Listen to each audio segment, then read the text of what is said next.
Hello ji, अस्सलाम वालेकुम। My name is Rashid, welcome back to my YouTube channel. आज की वीडियो के अंदर हम इलस्ट्रेटर के मज़ीद टूल्स डिस्कवर करने वाले हैं और आज है हमारी इलस्ट्रेटर की class number 4। So without further ado let's get started.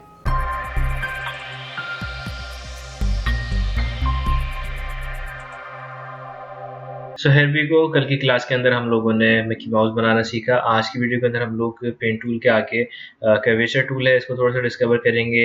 Basic shapes, ये जो बेसिक शेप्स हमने देख ली थी, लाइंस, आर्क, स्पायरल वगैरह, ये चीज़ें देख लेंगे। ठीक है, थोड़ा सा रोटेट टूल देख लेंगे और कुछ चीज़ें बनाना भी सीख लेंगे और कोशिश करेंगे अगर आज की क्लास में टैब टूल भी मैं कवर करवा सकूं तो वो भी करवा दूंगा।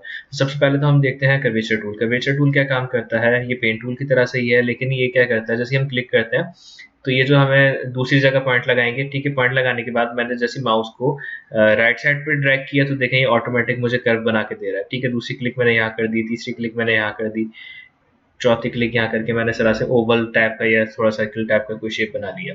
ठीक है, ये कर्व के अंदर ही ड्रॉ करता है। कर्वेचर टूल है तो वो कर्व के अंदर ही ड्रॉ कर रहा है कोई भी चीज़। जबकि पेंट टूल में हमें कर्व करना पड़ता था पेंट टूल की मदद से। जैसे हम पेंट टूल लेते थे, क्लिक करके दूसरा ड्रैग किया, क्लिक किया, क्लिक छोड़ना नहीं है, फिर हम ड्रैग करते थे तो कर्व होता था। यहाँ पर ये क्या कर रहा है, ये वाला टूल क्लिक किया, सेकंड क्लिक इधर कर दी, इस तरफ ड्रैग करेंगे तो इधर कर्व बन जाएगा, इस तरफ क्लिक करेंगे तो इधर कर्व बन जाएगा। ठीक है, तो कर्वेचर टूल इस तरह से काम करता है। और एक जगह पे और काम करता है। किस तरह से काम करता है कि देखें, मैंने अगर यहाँ पे स्क्वायर बनाया, ठीक है, इस लाइन को मुझे कर्व के अंदर कन्वर्ट करना है सिंपली, तो क्या करूँगा, क्लिक करके ऊपर ड्रैग कर दूंगा तो देखें कर्व हो गई। ठीक है, इस तरह से भी आप किसी भी लाइन को कर्व के अंदर कन्वर्ट कर सकते हैं। ठीक है, अच्छा, उसके बाद हमने क्या करना है, लाइन सेगमेंट टूल मैंने कल आपको बताई थी, लाइन लगाई हमने। ठीक है, और स्ट्रोक को आज थोड़ा सा कवर कर लेते हैं। स्ट्रोक मैं बता देता हूँ स्ट्रोक के बारे में। अच्छा, स्ट्रोक जैसे इसको देंगे ना, कोई भी लाइन लगाई, देखें लाइन इस तरह से लगा सकते हैं आप।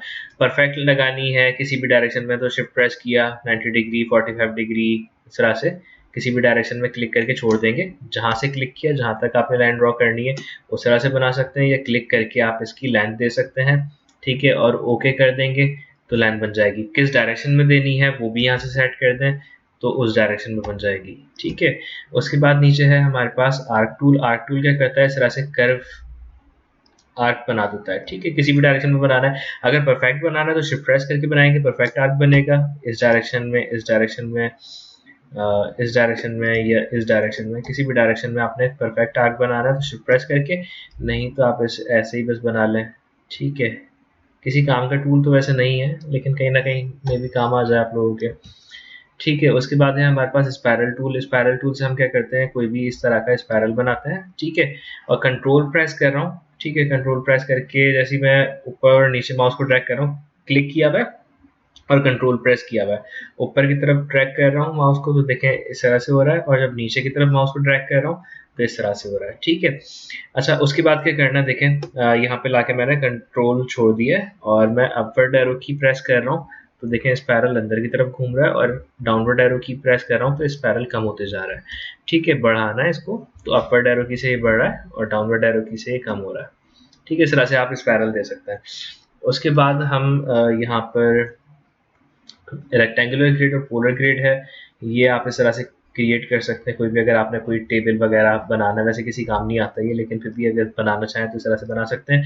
और अगर आपको स्पेसिफिक रोज एंड कॉलम्स चाहिए तो आप क्या करेंगे, क्लिक करके यहाँ से नंबर्स दे सकते हैं, मतलब हाइट विड्थ इसकी सेट कर दें। उसके बाद हॉरिजॉन्टल डिवाइडर्स और वर्टिकल डिवाइडर्स जैसे 5 10 बाय 5 कर लें आई थिंक।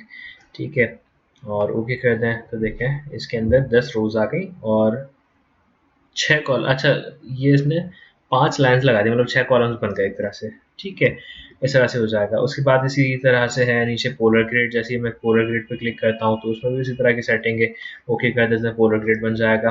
और इस तरह से क्लिक एंड ड्रैग करके भी आप अपनी तरह से मर्जी से बना सकते हैं। ठीक है, कहीं काम आए तो आ जाए, वैसे आते नहीं है काम। अच्छा, उसके बाद क्या करते हैं, हम स्ट्रोक को थोड़ा सा डिस्कवर कर लेते हैं। स्ट्रोक है क्या चीज़। मैंने एक लाइन लगाई, ठीक है, स्ट्रोक यहाँ पे भी आ रहा होगा, ऊपर भी आ रहा होगा। अगर ये बंद हो जाए कोई भी ऑप्शन तो यहाँ पर जाकर आप स्ट्रोक के ऑप्शन को ऑन कर सकते हैं। ठीक है, अच्छा, स्ट्रोक के अंदर सबसे पहले जो चीज़ है, शो ऑप्शंस कर दो ताकि सारे ऑप्शंस हमारे पास शो हो जाएं। सबसे पहले तो ये है कि इसकी वेट जो है इसका कितना होना चाहिए। जितना ज़्यादा बढ़ाना चाहें बढ़ा सकते हैं, 100 तक आ रहा है, लेकिन अगर इससे ज़्यादा बढ़ाना है आपने तो इससे ज़्यादा भी बढ़ा सकते हैं। ठीक है, जितना मर्जी देना चाहे दे सकते हैं। उसके बाद क्या है यहाँ पर अभी है कैप, ये बट कैप हुआ हुआ है, ठीक है। उसके बाद जैसे आप राउंड कैप करेंगे, ठीक है, तो क्या होगा, जो देखें यहाँ से शेप से ही समझ में आ रहा होगा, यहाँ से इसने राउंड कर दिया इसको। उसके बाद क्या कह रहा है, प्रोजेक्टिंग कैप। प्रोजेक्टिंग कैप क्या कह रहा है, ये इसने उसी तरह का रखा जैसे ये था बट कैप। बट कैप क्या हो रहा था, यहीं पर एंड हो रहा था। राउंड कैप में क्या हो रहा था, इस पॉइंट से आपका इधर से कर्व बनना शुरू हो रहा था। इसी तरह से जब प्रोजेक्टिंग कैप करते हैं तो इस पॉइंट के बाद, इतने स्पेस बाद, एक वो मतलब आगे उसी तरह से कंटिन्यू हो जाती है लाइन। जैसे बट के अंदर ये राउंड हो जाएगा और इसके अंदर राउंड नहीं होगा, स्क्वायर सा इसी तरह से रहेगा। लेकिन ज़रूरी नहीं है, मतलब ये किसी काम का नहीं है, ये वाला फिर भी काम का है और ये नॉर्मली है, ठीक है। ये किसी काम का है नहीं वैसे, जहाँ तक मेरा आइडिया है। और उसके बाद क्या है, अच्छा ये किस काम आता है, ये वाला, ये तो लाइन के अंदर आ रहा है, सही है। लाइन के ऊपर अगर हमने स्ट्रोक दिया, उसके बाद हम इसको डिलीट कर देते हैं। अगर हम यहाँ पर कोई शेप बनाते हैं, ठीक है, स्ट्रोक में कम कर रहा हूँ, इसका 10 कर देता हूँ या 50 कर देता है, आई थिंक, सही है। तो ये जो कॉर्नर्स है, ये किस काम आता है, जब कोई शेप होगी ना, शेप के ऊपर काम आता है। इसको मैं नॉर्मल ये कर रहा हूँ। और उसके बाद देखें अब क्या होगा, राउंड जॉइन पे क्लिक करूंगा, ठीक है। तो ये क्या हो रहा है, एक मिनट, इसको अगर मैं, हाँ, राउंड जॉइन मतलब कॉर्नर से इसने राउंड कर दिया। उसके बाद अगर हम बेवल पे क्लिक करेंगे, ठीक है, तो इस तरह से बेवल जॉइन हो जाएगा। उसके बाद क्या है, यहाँ पर नीचे 3 ऑप्शंस हैं, ठीक है। इसके अंदर क्या है, सबसे पहले अलाइन स्ट्रोक टू सेंटर। जैसे कर्सर लेकर जाएंगे इसके ऊपर, तो ऊपर क्या लिखा हुआ है, लाइन स्ट्रोक टू सेंटर। मतलब क्या है, लाइन जो है हमारी ये, इसके स्ट्रोक आधा अंदर है, आधा स्ट्रोक आपके बाहर है, ठीक है। अगर हम इस पर क्लिक कर देंगे अलाइन स्ट्रोक टू इनसाइड, ठीक है, तो स्ट्रोक आपका अंदर आ गया पूरी जो शेप थी उसके। और अगर हम इस पर क्लिक कर देंगे अलाइन स्ट्रोक टू आउटसाइड, तो ये शेप के बाहर चला गया, ठीक है। नॉर्मली आप इसको ये वाला ऑप्शन करके रखें। कहीं पर अगर राउंड का ऑप्शन मतलब रिक्वायर्ड हो जाए तो ये क्लिक कर दें। ये वाले ऊपर वाले इतने ज़्यादा काम नहीं आते जितना ये अलाइन स्ट्रोक टू इनसाइड और अलाइन स्ट्रोक टू आउटसाइड आता है। ये बहुत सारी जगह पे काम आएगा और ये वाला भी, ये तीनों ऑप्शन बहुत काम आने वाले हैं आपके, ठीक है। तो इसको थोड़ा सा ध्यान में रखना है। उसके बाद है हमारे पास डैश लाइन, ठीक है। डैश लाइन किस तरह से काम करती है, इसको मैं डिलीट कर रहा हूँ और यहाँ पर मैं एक लाइन लगाता हूँ, ठीक है। जैसे ही मैं डैश लाइन पे क्लिक करता हूँ, ठीक है, यहाँ पर ये जो हमारा स्ट्रोक है उसके बीच में छोटे छोटे गैप आने लग गए। यहाँ पर मैंने 6 पॉइंट का कर दिया तो इसके अंदर और गैप कम हो गया। जैसे जैसे मैं इसका बढ़ा दूंगा, जैसे 24 कर दिया तो ये 24 पॉइंट्स का गैप आते जा रहा है इसके बीच में। और भी आगे ऑप्शन है, बस इसको फर्स्ट वाले ऑप्शन को समझ लें कि आपने अगर ज़्यादा करना है, जैसे 50 कर दिया तो 50 पॉइंट्स का गैप आ गया, सही है। और अच्छा, डैश गैप इस तरह से ऑप्शन है काफ़ी सारे। इसको बस फिलहाल ये समझ लें कि फर्स्ट वाला ऑप्शन काम आएगा कि आपने कहीं पर भी अगर लाइन लगानी है ना, जैसे कहीं पर रोड टाइप का कुछ दिखाना है, ठीक है, इस तरह से आपने रोड बनाना है, रोड के ऊपर बीच में लाइन्स होती हैं, ठीक है, इस तरह से। स्ट्रोक थोड़ा सा कम कर देता है, ठीक है। तो रोड के बीच की जो वो पट्टी सी इस तरह से आ रही थी डैश डैश वाली, वो बनाने के काम आते हैं, बाकी ये कहीं भी काम नहीं आएगा, ठीक है। उसके बाद नीचे कुछ ऑप्शंस हैं, इसको रहने दें फिलहाल, ठीक है। और यूनिफॉर्म प्रोफाइल वगैरह ये मैं बता देता हूँ वहीं से, सही है, ये काम आएगी। प्रोफाइल्स जो है इसकी काम आने वाली है। तो हम क्या करेंगे, एक लाइन लिया हमने, लाइन लगाई, इसका हमने डैश लाइन को हमने ऑफ कर दिया। उसके बाद देखें बने बनाए यहाँ पर स्ट्रोक के प्रीसेट्स दिए हुए हैं, ठीक है, प्रोफाइल्स दी हुई हैं। अपनी मर्जी से भी आप बना सकते हैं, अभी हम आगे जाके जब ये वाले टूल्स कवर करेंगे उसके अंदर हम देख लेंगे, ठीक है। अच्छा, यहाँ पर ये कुछ मैंने नीचे का खुद बनाए हुए हैं, कुछ इसके अंदर बने बनाए जो होते हैं ये यहाँ तक है, ठीक है।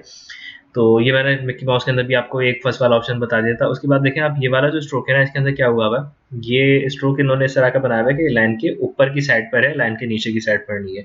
अगर कहीं पर इस तरह का स्ट्रोक आपको दिख जाए, ठीक है, अगर लेकिन फिर आप चाह रहे हैं लाइन के नीचे आए, तो आप क्या करेंगे, यहाँ पर जो 2 ऑप्शन है, ठीक है, इस पर क्लिक करेंगे तो नहीं होगा, फ्लिप लॉन्ग से, कहीं पर फ्लिप लॉन्ग से हो जाता है कोई चीज़। अगर लाइन ऐसे होगी तो मेरे ख्याल से फ्लिप लॉन्ग से होगा, और लाइन अगर ऐसे है तो फ्लिप अक्रॉस से होगा, ठीक है। इस पर क्लिक कर दिया तो इससे हो गया, ठीक है। अगर एक मिनट में चेक कर लेता हूँ, फिर भी मुझे खुद को कंफर्म नहीं हो रहा। अच्छा, इसको मैं स्ट्रोक देता हूँ, ठीक है। और अगर मैं ऐसे करूँगा, नहीं, इसी से होगा, सही है। ये किसी और काम आता होगा, देख के मैं बता दूंगा आपको आगे जाके, ठीक है जी। अच्छा, अब क्या करना है, हमने स्ट्रोक का देख लिया। और अगर हम कोई भी स्ट्रोक देते हैं तो उसको आपने देखा अभी क्या, मैं अगर कोई चेंजेस इसमें करना चाहूँ, ठीक है, सिर्फ क्या कर सकता हूँ, इस पॉइंट को सिलेक्ट के इधर उधर मूव कर सकता हूँ बस। इसके अलावा मैं इसके अंदर मैं चाह रहा हूँ कि यहाँ से इसको बाहर निकाल दूँ, तो ये इस पॉइंट को मैं एडिट नहीं कर सकता।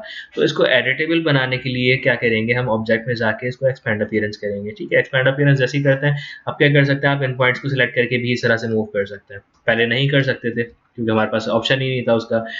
ठीक है, अच्छा तो हमने लाइन्स देख ली, आर्क वगैरह ये सारे टूल्स कवर कर लिए। ठीक है, उसके बाद हमने स्ट्रोक देख लिया। अच्छा, उसके बाद हम यहाँ पर टैप टूल देख लें आज, या कुछ और चीज़ें। एक काम करता हूँ मैं यहाँ पर रोटेट टूल और रिफ्लेक्ट टूल भी करवा देता हूँ पहले। हमने क्या करना है, देखें एक फ्लावर बनाते हैं आज। अच्छा देखिए, हमने क्या करना है, सर्कल बनाना है। ठीक है, सर्कल ड्रॉ कर दिया। उसके बाद हम क्या करेंगे, ऊपर की तरफ हमने यहाँ पर एक इसकी डुप्लीकेट ली, या वैसे ही बना लें, इलिप्स टूल लेकर आप यहाँ पर एक पैटर्न सी बना लें। ठीक है, उसके बाद क्या करेंगे, यहाँ पर है रोटेट टूल। ठीक है, रोटेट टूल क्या करता है, किसी भी पॉइंट, जैसे रोटेट टूल लिया मैंने, सही है, किसी भी शेप को रोटेट करने के काम आएगा। अब मैंने क्या करना है, रोटेट टूल लेकर, अभी देखें इसका पॉइंट कहाँ पर है, बीच में ये ग्रीन ग्रीन सा पॉइंट दिख रहा है, ये हमने सेंटर पॉइंट इसका चेंज करना है। जहाँ पे भी हम क्लिक करेंगे वहाँ उसका सेंटर पॉइंट चेंज हो जाएगा। कैसे चेंज होगा, आपने रोटेट टूल लेकर क्लिक करना है ऑल्टर प्रेस करके। जैसे मैं इसके सेंटर में ऑल्टर प्रेस करके मैं क्लिक करता हूँ तो यहाँ पर एक डायलॉग बॉक्स ओपन हो जाता है। ठीक है, इसके ऊपर आपने 30 डिग्री लिखना है, प्रीव्यू चेक करना है। ठीक है, 30 डिग्री पर इतनी दूर इसकी कॉपी बनेगी। मैंने बोला 45 ले लें। ठीक है, 45 पे प्रीव्यू चेक किया, इतना दूर आ जाएगा। ठीक है, और मैंने कॉपी पे क्लिक कर दिया, control D control D control D press कर करके हमने इसकी बहुत सारी पैटर्न्स लगा ली। आप चाहें तो इनके कलर चेंज कर सकते हैं, कलर किस तरह से चेंज कर सकते हैं, यहाँ पर हमने सेलेक्ट करके सबका कलर ऑरेंज कर दिया। एक काम करता हूँ, सेंटर का ऑरेंज रखता हूँ और बाकी पैटर्न्स का मैं पिंक कर देता हूँ। कलर शेड अगर कोई पसंद नहीं आ रहा तो आप इसके अंदर से यहाँ से भी इनके कलर जो है वो अपनी मर्जी से इन्हेंस कर सकते हैं, बना सकते हैं। यहाँ से समझ नहीं आ रहे, आपने डबल क्लिक करना है इसके ऊपर, यहाँ से अपनी मर्जी का इस तरह से कोई भी कलर दे सकते हैं। अगर आपके पास RGB कलर कोड है तो यहाँ से आप RGB कलर कोड लिख के सर्च कर दे सकते हैं। यहाँ पे CMY के कलर लिख के देख सकते हैं। अगर किसी ने आपको हेक्साडेसिमल कोड बताया तो वो यहाँ पर लिख कर दे सकते हैं। किसी ने HSB कलर कोड बताया है, अगर आप नेट पे जाकर कोई भी कलर सर्च करेंगे तो आपको या तो RGB के अंदर मिलेगा, CMY के मिलेगा, हेक्साडेसिमल के अंदर मिलेगा। तो आपने क्या करना है, वहाँ से कोड लेना है और यहाँ पर लाकर पेस्ट करना है। ठीक है, और ओके कर देना है। ठीक है, जैसे आप ओके करेंगे तो उस कलर का आपके पास यहाँ पर शेप के अंदर पिक हो जाएगा कलर। ठीक है, अच्छा हमने फ्लावर बनाना देख लिया। ठीक है, उसके बाद हम क्या करते हैं, रोटेट टूल मैंने बता दिया। यहाँ पर एक और टूल है रोटेट के अंदर, रिफ्लेक्ट। ठीक है, ये भी हम कवर कर लेते हैं, और भी कुछ चीज़ें एक्स्ट्रा कर लेते हैं। टैप टूल की एक अलग से कल क्लास ले लेंगे। ठीक है, रिफ्लेक्ट क्या काम करता है, हमारे पास यहाँ पर जैसे मैंने एक इलिप्स बनाया। ठीक है, इलिप्स हमसे गलती से ना नीचे वाला पॉइंट ये डिलीट हो गया, हमारे पास हाफ इलिप्स रह गया। अब मैं चाह रहा हूँ कि यार नीचे इसकी कॉपी आ जाए और ये रिफ्लेक्ट होके हमारे पास बन जाए। तो हम क्या करेंगे, यहाँ पर जाकर रिफ्लेक्ट टूल लेंगे और यहाँ पे क्लिक करके ऑर्डर के साथ क्लिक करेंगे, हॉरिजॉन्टल पे क्लिक किया। ठीक है, और यहाँ से प्रीव्यू चेक कर लिया, कॉपी ले ली। ठीक है, तो यहाँ पर इसके नीचे ये कॉपी आ गई इसकी। अगर हमने यहाँ पर क्लिक किया, अच्छा यहाँ पे क्लिक करने से नहीं, इस पॉइंट पे अगर क्लिक करते हैं हम, ठीक है, और वर्टिकल पे क्लिक होता है तो जो पॉइंट है ना उससे समझ लें हमें अपोजिट डायरेक्शन के अंदर उसकी रिफ्लेक्शन मिलेगी। ठीक है, वर्टिकली लेता, हॉरिजॉन्टली लेता तो नीचे की साइड पे ही आती, वर्टिकली लिया तो मैंने उस पॉइंट से राइट साइड पे आई। अब इसी तरह से अगर मैं यहाँ पर पॉइंट लगाता और इसको अगर मैं हॉरिजॉन्टल पे क्लिक करता तो ऊपर की साइड पर आती। ठीक है, कॉपी ले ली, इस तरह से कॉपी ले सकते हैं इसकी। तो इस टूल से हम क्या कर सकते हैं, किसी भी शेप को रिफ्लेक्ट कर सकते हैं। ये कहाँ पे काम आएगा, जैसे हमने कोई टेक्स्ट लिखा है उसका हमने अगर ऐसे दिखाना है कि वो मिरर के अंदर दिख रहा है नीचे की साइड पर। ठीक है, मतलब उसकी रिफ्लेक्शन आ रही है नीचे, तो हम वहाँ पर यूज़ कर सकते हैं। या कोई भी हमने करेक्टर ऐसा बनाया उसका शेडो सा नीचे दिखाना है इस तरह से करने के लिए, तो वहाँ पर यूज़ कर सकते हैं रिफ्लेक्ट टूल। ठीक है, रोटेट रिफ्लेक्ट हो गया। अच्छा अब हम क्या करते हैं, यहाँ पर शार्पर टूल देख लेते हैं। शार्पर टूल क्या करता है, कोई भी शेप अगर आपने यहाँ पर बनानी है, आपके पास कहीं से मतलब मिस हो जाते हैं, एक तसव्वुर कर लेते हैं, वैसे तो होते नहीं है। ठीक है, तो आप क्या कर सकते हैं, शार्पर टूल की मदद से हमने यूँ करके सर्कल ड्रॉ किया, यूँ करके ट्रायंगल ड्रॉ कर लिया, यूँ करके अगर हम इस तरह से ड्रॉ करेंगे रेक्टेंगल बन गया। और क्या होता है, पॉलीगॉन होता है ना, इस तरह से कोई भी इस तरह से शेप बना लिया। सही है, ओवल बनाना है, ओवल इस तरह से ओवल आ जाएगा। सही है, कोई भी शेप अगर आपने बनाना है तो वो इस तरह से बन सकता है। ठीक है जी, किसी काम का टूल नहीं है। लेकिन करवाना है, ज़ाहिर सी बात है उसके अंदर है तो। उसके बाद है हमारे पास पेंसिल टूल। पेंसिल टूल क्या करेगा, इस तरह से पेंसिल से अगर हमने कुछ भी चीज़ ड्रॉ करनी है, सही है, तो वो इसकी मदद से कर सकते हैं। अच्छा, मैंने सिलेक्ट सब एक साथ किस तरह से कह रहा हूँ, कंट्रोल ए प्रेस कर रहा हूँ तो सब सिलेक्ट हो जाता है, ठीक है। तो हमने इस तरह से पेंसिल टूल से कुछ भी अगर लिखना है तो इस तरह से लिख सकते हैं, ठीक है।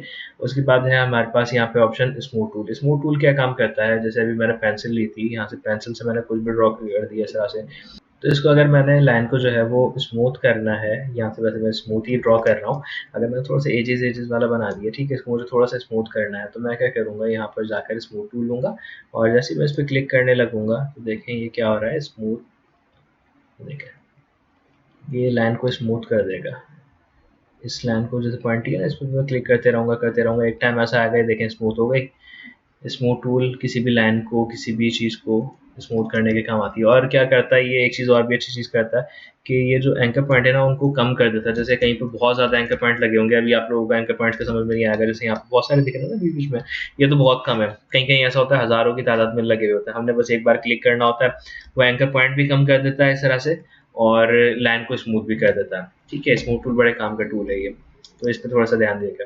उसके बाद है पाथ इरेजर। पाथ इरेजर क्या करता है, यहाँ से हमने कोई भी शेप बनाया, ठीक है, उसके बाद हमने यहाँ पर जाकर पाथ इरेजर लिया और जैसे मैं इसको इसके ऊपर इस तरह से फेरता हूँ तो ये क्या करता है, ये जो पाथ बना हुआ है इसको इरेज कर रहा है, ठीक है। किसी काम का टूल नहीं है अगेन, लेकिन है तो बताना पड़ेगा। उसके बाद है यहाँ पर जॉइंट टूल। जॉइंट टूल किस तरह से काम करता है कि मैंने यहाँ पर एक लाइन इस तरह से लगाई, एक लाइन हमने इस तरह से लगाई, एक लाइन हमने इस तरह से लगाई, ठीक है, 3 लाइन्स लगा दी हमने इस तरह से ट्रायंगल की। अब मैं क्या करूँगा, तीनों को सिलेक्ट करूँगा और जॉइंट टूल लूँगा, यहाँ पे क्लिक किया हमने तो क्या हुआ, ये ऊपर जो एक्स्ट्रा निकले हुए थे ना पॉइंट्स, वो दोनों डिलीट हो गए और ये पॉइंट ज्वाइन हो गया, ठीक है। किसी काम का टूल नहीं है लेकिन फिर भी अगेन बताना पड़ेगा। तो हमने क्या करना है, देखें इस पर क्लिक किया, ये यहाँ से ज्वाइन हो गया होगा, ठीक है। उसके बाद यहाँ पे क्लिक कर दिया, ये यहाँ से ज्वाइन हो गया, ठीक है। तीनों को इसमें ज्वाइन करके एक शेप बना दी हमारा। जॉइंट टूल कहाँ पे काम आता है, जैसे अगर मैंने कोई शेप बनाई और यहाँ से ये ओपन रह गई, ठीक है, किसी वजह से अगर ये ओपन है, ठीक है, तो हम राइट क्लिक करके इसको ज्वाइन कर लेंगे। ये वाला ज्वाइन जो है बड़े बड़े काम का, ये बहुत सारी जगह पे आपके काम आएगा, आगे जाके जब मैं बताऊंगा तो ये वाला टूल बहुत सारी जगह पे काम आएगा, ज्वाइन टूल, ठीक है। उसके बाद आई थिंक इसको यहाँ यहीं तक रख, ये वाला भी करा देता हूँ, इरेजर, सीजर और नाइफ टूल भी करवा देता हूँ, ताकि फिर ये कि यहाँ तक हमारे टूल्स हो जाएंगे। सिर्फ हमारा इसमें टाइपोग्राफी टूल रहता होगा, वो कल की क्लास में हम पूरा टाइपोग्राफी कवर करेंगे, ठीक है, ताकि हम फिर बाकी के टूल्स जो है आगे जाके कवर करते रहें। अच्छा, आज हम इरेजर टूल किस तरह से कवर करने वाले हैं, हमने कोई शेप बनाया, ठीक है, शेप का हमने फिल कलर कर दिया ये, और इसके बाद हमने क्या किया, इरेजर टूल लिया, ठीक है। अगर इस शेप को मुझे मिटाना है, ठीक है, इस तरह से जैसे पेंट के अंदर आपने शायद किया हो, ठीक है, उसमें इरेजर टूल था, वो इसी तरह से सेम टू सेम ऐसी वर्क करता था, ठीक है, इस तरह से मिटाने के काम आता था। उसके अलावा यहाँ पर है हमारे पास नीचे सीजर टूल। सीजर टूल किस तरह से काम करता है, जैसे सीजर का काम क्या होता है, जैसे आप कपड़े को लेते हैं, एक जगह पे क्लिक करते हैं और दूसरा मतलब क्लिक करने बोल रहा हूँ, कपड़े को एक कोने से कट करते हुए चले जाए यूँ करके सीध के अंदर, तो वो कट हो जाता है। तो हमने इसी तरह से क्या करना है, यहाँ पे क्लिक किया, सेकंड क्लिक हमने यहाँ किया, तो अभी क्या होगा देखिएगा, ये जो है सीजर से दो हिस्सों में कट गया एक तरह से शेप। सीजर टूल का ये काम है। उसके अलावा यहाँ पर है हमारे पास नीचे नाइफ टूल। नाइफ टूल किस तरह से काम करता है, पहले मैं ज़रा अंडू कर लूँ इस शेप को, ठीक है।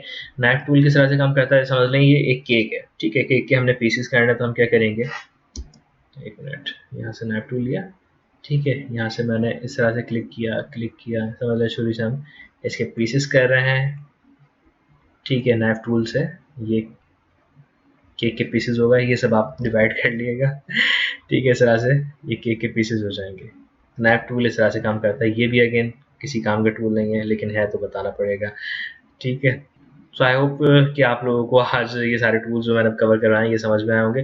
कुछ ज़्यादा हमने कवर नहीं किया, सिंपल सा हमने कर्वेचर टूल किया है, बेसिक लाइन्स ड्रॉ करनी सीखी हैं, ठीक है, स्ट्रोक का थोड़ा सा हमने डिस्कवर किया है। उसके अलावा हमने ये वाले टूल्स कवर किए हैं, शार्पर वगैरह, पेंसिल, स्मूथ टूल वगैरह कवर किया है हमने, और ये देखा है, ठीक है। अच्छा, कल पेंट ब्रश हम बाद में कर लेंगे, कल हम टाइपोग्राफी कर लेंगे, पेंट ब्रश भी हो जाएगा इंशाल्लाह। अगर कल की क्लास थोड़ी छोटी हुई तो हम कल के अंदर ही कवर कर लेंगे, ठीक है, फिर आगे जाके हम कब, अच्छा हमने रिफ्लेक्ट और रोटेट भी देखा है, ठीक है, फूल बनाना देखा, वो भी आप कवर कर लिएगा, ठीक है, फिर इंशाल्लाह कल की क्लास में हम इसको आगे जाके और बहुत सी चीज़ों को डिस्कवर करते हैं। सो आई होप ये वीडियो आपको अच्छी लगी होगी, इस वीडियो से आपने लर्न किया होगा बहुत कुछ। अगर ये वीडियो आपको अच्छी लगी तो इस वीडियो को लाइक कर दें, कमेंट कर दें, मेरे चैनल को सब्सक्राइब कर दें।